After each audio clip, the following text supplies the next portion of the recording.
नमस्कार दोस्तों, क्या हुआ जब अयोध्या में प्रकट हुआ साक्षात पुष्प विमान। राम मंदिर में काम कर रहे मजदूरों ने जब यह नज़ारा देखा तो सभी के पैरों तले जमीन खिसक गई। 22 जनवरी प्राण प्रतिष्ठा से पूर्व अयोध्या में इतने बड़े चमत्कार का होना सभी को आश्चर्य में डाल रहा है। कुछ लोगों ने इसके साक्षात दर्शन किए हैं, जिन्होंने अपनी आंखों देखी जो बताई उसे सुनकर आपके भी रोंगटे खड़े हो जाएंगे। आगे बढ़ने से पहले अगर आप एक सच्चे सनातनी हैं तो प्रभु श्री राम को अपना आराध्य मानते हैं तो इस वीडियो को लाइक करके कमेंट में जय श्री राम जरूर लिखें।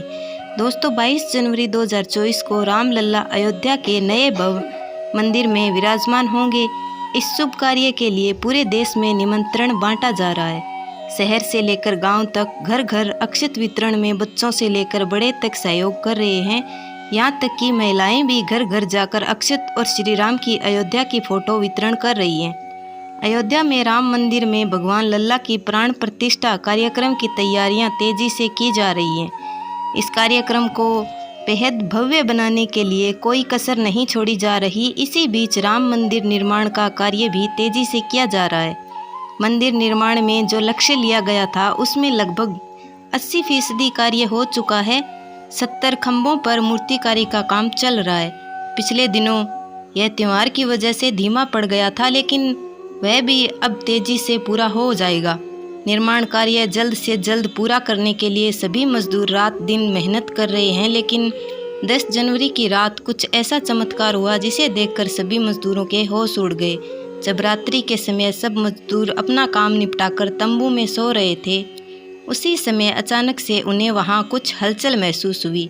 सुरेश नाम के एक मजदूर ने जब तंबू से बाहर झांककर देखा तो उसे राम मंदिर के परिसर में कुछ अजीब सी पीली चमकती हुई चीज दिखाई दी। उसने अपने साथियों को जगाना चाहा, लेकिन कोई भी उसके साथ नहीं आया। जब हिम्मत करके सुरेश राम मंदिर परिसर में पहुंचा तो वहां का नज़ारा बहुत चौंकाने वाला था, क्योंकि वहां पर उसे एक बहुत ही चमत्कारिक विमान दिखाई दिया जिसका आकार मोर के समान था, जो दिखने में काफ़ी सुंदर और तेज से परिपूर्ण था, जो कि राम मंदिर परिसर में पिछले क्षेत्र में उतर रहा था।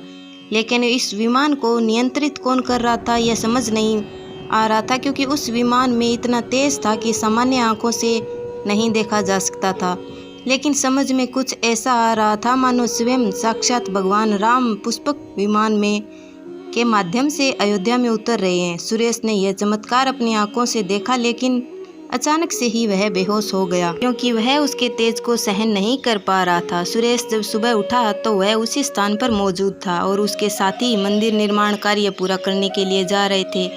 उसने सभी को रोककर रात्रि की सच्चाई बताई, लेकिन सभी उसकी हंसी उड़ा रहे थे। लेकिन सुरेश मन ही मन समझ चुका था कि प्रभु श्री राम अयोध्या आ चुके हैं।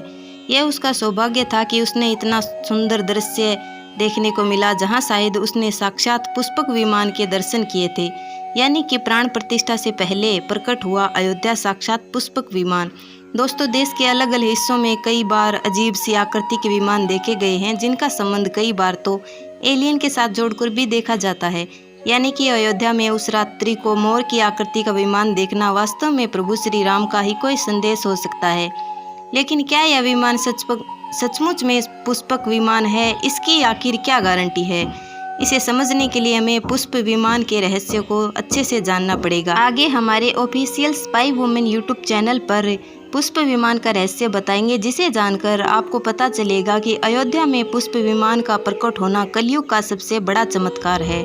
उससे पहले सच्चे भारतवासी वीडियो को लाइक करके जय श्री राम जरूर लिखें, और नहीं लिख सकते तो ये मत कहना कि लड़कियां सिर्फ नचनिया नाच करती हैं, क्योंकि जब कोई लड़की अच्छा काम कर रही है तो उसको सपोर्ट नहीं कर सकते, और गंदगी फैलाने वालों को कमेंट शेयर करके सपोर्ट करते हो, फिर कहते हो कि घोर कलयुग आ गया है। सच में तो आप भी इसके लायक नहीं हो। रामायण में पुष्प विमान का जिक्र है, जो पहले कुबेर के पास था। उसके बाद रावण ने अपने सौतेले भाई कुबेर से लंका समेत बलपूर्वक हथिया लिया था। फिर रावण इसी के जरिए कहीं भी आता जाता था। रावण को हराने के बाद यह विमान श्री राम के पास आ गया। जीत हासिल करने के बाद इसी विमान से कई जगह होते हुए अयोध्या पहुंचे थे। रावण ने इसी के जरिए पंचवटी आश्रम से सीता माता का हरण किया था और उन्हें उस पर बैठाकर लंका ले गया था। कहा जाता है कि पुष्प विमान आज के विमान की तरह ही था। पुष्प विमान के जरिए रावण हवाई मार्ग से सफ़र किया करता था। रावण को मौत के घाट उतारने के बाद उसी विमान के जरिए प्रभु श्री राम माता सीता और लक्ष्मण के साथ अयोध्या लौटे थे। रामायण में जिस तरह से पुष्प विमान का जिक्र मिलता है उससे तो यही लगता है कि यह आज के हवाई जहाज की तरह था, लेकिन तकनीक के मामले में मॉडर्न एरोप्लेन से कहीं आगे था। रामायण के सुंदरकांड के 7वें अध्याय में पुष्प विमान के बारे में जानकारी मिलती है। पुष्प विमान की आकृति मोर की तरह थी। यह अग्नि और वायु ऊर्जा से उड़ान भरता था। इसकी तकनीक इतनी उत्कृष्ट थी कि इसका आकार छोटा और बड़ा किया जा सकता था। कहा जाता है कि रावण अपनी पूरी सेना के साथ इस विमान से उड़ान भर सकता था। पुष्प विमान अपने चालक की इच्छा के अनुसार गति पकड़ता था। यह मन की गति से उड़ान भर सकता था। विमान में बैठने के लिए कई आसन बने थे। पौराणिक कथाओं के अनुसार युद्ध के बाद भगवान श्री राम ने विमान का पूजन कर यह दिव्य विमान वापस कुबेर को सौंप दिया था, लेकिन कुबेर ने पुष्प विमान को भेंट स्वरूप प्रभु श्री राम को दे दिया, जिसके बाद इसी पुष्प विमान से प्रभु श्री राम, माता सीता और लक्ष्मण अयोध्या पहुँचे। अब दोस्तों, कई हजारों सालों बाद एक बार फिर जब भगवान राम मंदिर का निर्माण हुआ है, तो प्रभु श्री राम अपने भाई लक्ष्मण और माँ सीता के साथ एक बार फिर से अयोध्या धाम पहुँच रहे हैं, वह भी अपने इसी पुष्पक विमान पर, जिसका नज़ारा वहाँ के मजदूर देख चुके हैं। रामायण के प्रसंग में कहा गया है कि जब माता सीता का हरण करके रावण ले जा रहा था, रास्ते में जटायु ने अपनी चोंच से रावण को चोट पहुंचाई थी। उस समय रावण पुष्पक विमान में ही मौजूद था। इसके बाद रावण ने जटायु को तलवार से लहूलुहान कर दिया। जटायु घायल होकर जमीन पर गिर गए। जब सीता को खोजते हुए राम पेड़ पौधे और पक्षियों से पूछते जा रहे थे, तो रास्ते में घायल जटायु ने मुलाकात की। मरणासन पड़े जटायु ने राम को बताया कि रावण सीता को हर के किस दिशा में ले गया है।